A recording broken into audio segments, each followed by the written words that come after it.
Fala pessoal, hoje eu vou falar sobre o IRIM, IRIM11, que é o fundo mais novo da Iridium. Cheguei já a fazer um vídeo sobre ele há uns 4 meses mais ou menos, mas ele ainda não tinha sido lançado de fato, ele não tinha sido aberto ao público ainda. Hoje ele já foi, hoje a gente já tem alguns relatórios a mais e eu vou falar sobre ele hoje. Então vamos lá, mas antes da gente começar, eu vou colocar aqui na descrição um e-book sobre fundos de papel. O IRIM é um fundo de papel, então se você quiser depois aprender um pouco mais sobre esse tipo de investimento, eu vou deixar aqui embaixo o link na descrição, é gratuito, pode baixar e vai ajudar bastante nos estudos e também a entender alguma coisa que eu vou falar aqui que talvez você não entenda. Mas vamos começar. O que é o IRIM? Ele é um fundo mais novo do IRDM, então, do Iridium, né, irmão do IRDM. Ele é um fundo de papel, o nome dele é até interessante, o nome dele é Iridium Fundo de Investimento Imobiliário e o outro é Iridium Recebíveis. Então são nomes não só muito parecidos no ticker, mas também no nome completo são muito parecidos. Então se por acaso eu falar Iridium aqui nesse vídeo, eu estou me referindo ao IRDM, né? É um costume que eu estou tendo uma dificuldade para perder até hoje, mas IRIM é o nome do novo. Ele é um fundo de papel, mas como eu vou explicar mais para frente, conforme ele crescer, potencialmente a gente poderia classificar ele como hedge fund, mas hoje fundo de papel. Eu tenho alguns dados aqui no computador do lado e eu vou trazer para vocês alguns dados básicos, técnicos, para a gente entender o contexto desse fundo e depois entrar um pouco mais no regulamento, entrar um pouco mais na parte do portfólio. Então a gestora é a Iridium, a administradora é o BTG, a data de início desse fundo, e por início entenda como a data de nascimento dele, foi em maio do ano passado. Então ele tem quase um ano de vida, mas a data onde ele foi aberto ao público, as cotas começaram a ser negociadas, foi em setembro do ano passado. Então tem pouquinho tempo realmente que é possível negociar esse fundo. Ele tem uma gestão ativa, a taxa de administração dele, que já inclui a gestão, é 0,98%, lembrando que nos 12 primeiros meses de vida ele tem um pequeno desconto ali na taxa de gestão. A taxa de performance não existe, então ele não tem taxa de performance, e as datas de rendimento é data base no 7º dia útil do mês e data de pagamento é no 12º dia útil de cada mês. Antes da gente entrar na parte técnica, na parte numérica de fato, eu queria pontuar o regulamento desse fundo, porque o grande questionamento que eu abordei naquele vídeo também dos 4 meses atrás é que o IRDM e o IRIM, eles se pareciam muito. Inclusive, no primeiro relatório gerencial já falava que a estratégia, pelo menos o critério ali, a estratégia de investimento seriam parecidas entre os dois. Então, qual que é a diferença entre eles? Se você abrir o portfólio deles hoje, você vai ver que tem muita sobreposição. São muito parecidos, tirando, obviamente, o fato de que o IRDM ele é muito maior, ele tem muito mais coisa, mas o que o IRIM tem dentro dele é muito parecido, se não for igual ao que tem no IRDM. Mas isso hoje, lembrando que é um fundo super novo, só fez uma emissão, ele ainda vai crescer mais aí pela frente, pelos próximos anos. Mas o que o regulamento diz de muito diferente entre o IRDM e o IRIM?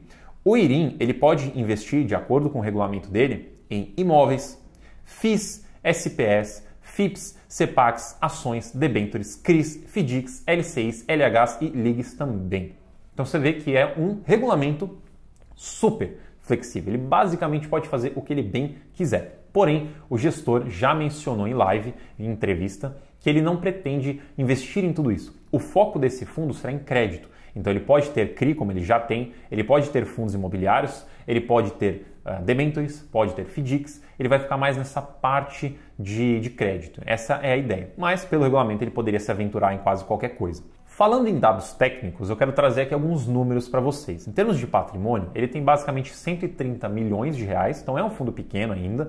Se a gente comparar com o irmão dele, com o IRDM tem 3,2 bilhões de reais. Então é um fundo super grande, mas também é um fundo que já tem aí quase 4 anos de idade, 4 anos de estrada, por isso que ele é muito maior.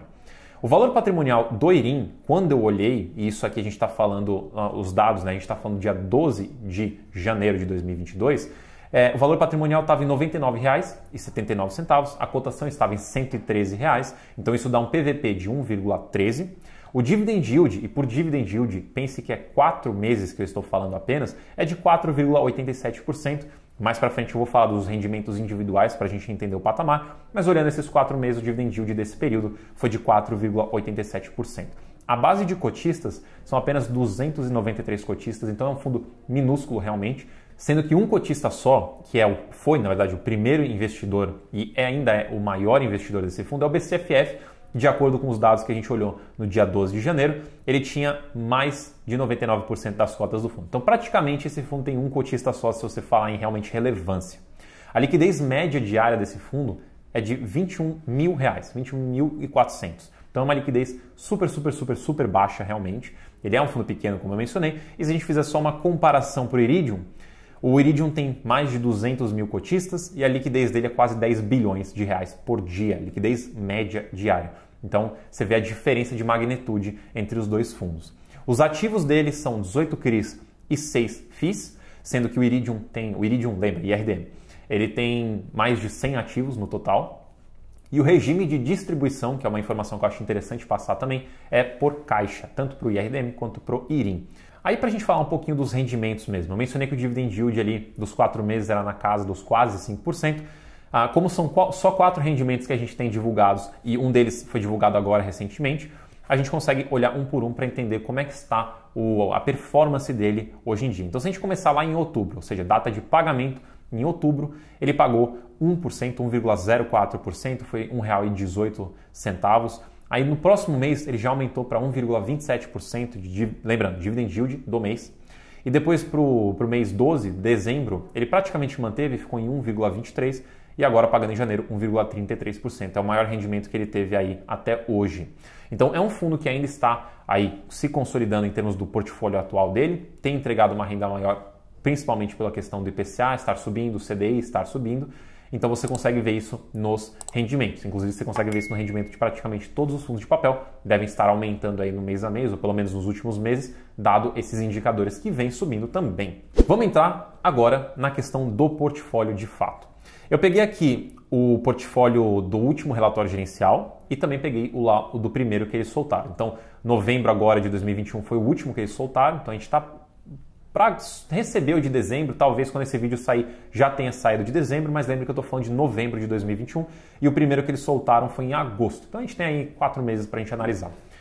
Em novembro, ele tinha 70% do portfólio dele em CRIs e ali mais ou menos 28%, 29% em fundos imobiliários. Tanto fundos imobiliários que eles classificam como se fosse renda fixa, que ele tem um comportamento mais renda fixa, como os fundos imobiliários mais tradicionais. Mas eu juntei tudo aqui para dar os quase 29%.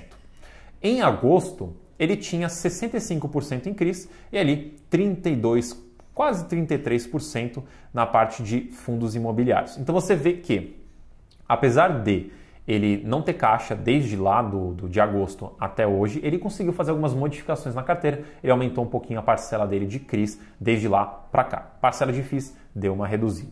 Conforme o fundo for crescendo em termos de tamanho mesmo, de patrimônio, captar, fizer novas emissões, essas porcentagens com certeza vão mudar, ainda mais lembrando que o regulamento dele permite investir em outros ativos. Então talvez CRIs seja a parcela principal, mas mais para frente deve reduzir com a entrada de novos ativos. Falando não só da quantidade de ativos, agora a gente vai falar dos indexadores. Não só da proporção desses indexadores, mas também da taxa média desses indexadores. A gente vai comparar também novembro e agosto. Em novembro, estou falando do mais atual, a gente tem uma taxa média de IPCA de quase 9% e isso daí representa praticamente 60% do portfólio. Então você vê que é um fundo que está primariamente alocado em inflação. A parte de fundos imobiliários não é classificado como indexador, então ele tem ali mais de 20% em fundos imobiliários. Ali vai ter alguma coisa de inflação também lá dentro, pelo menos misto, né? Então deve aumentar um pouco mais, 60% em IPCA.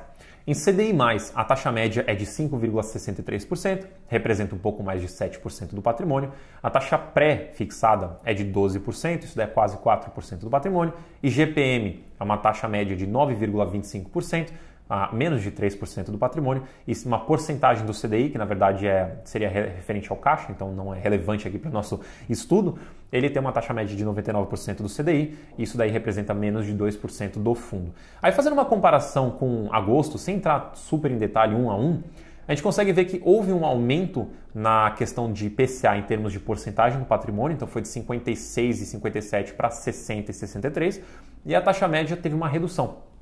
Então estava em 9,20%, desceu um pouco para 8,94%. Fundos que têm uma gestão mais ativa, o IRIM ele ainda é muito pequeno para ter uma gestão super ativa de movimentar os CRIs, movimentar muitos CRIs na verdade, eles têm, é normal ter uma alteração aí na taxa média de mês a mês conforme eles vão fazendo negociações.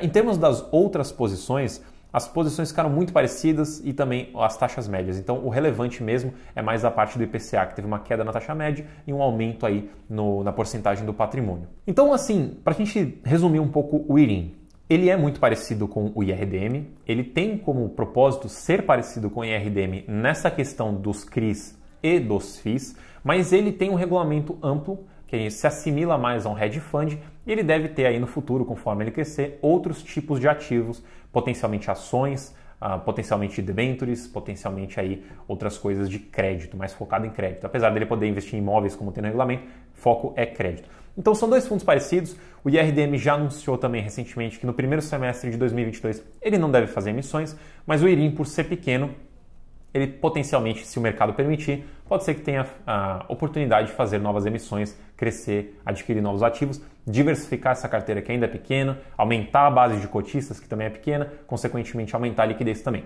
Então, esse é um fundo que é possível você comprar hoje em dia por ele estar disponível, porém, lembre-se, liquidez muito baixa, cotistas ainda uma base muito pequena, ele é um fundo que a princípio tem muito a crescer, por conta do seu tamanho hoje e comparando com o IRDM, mas hoje, comparando hoje, são dois fundos de papéis muito similares, apenas diferenciando na questão do tamanho.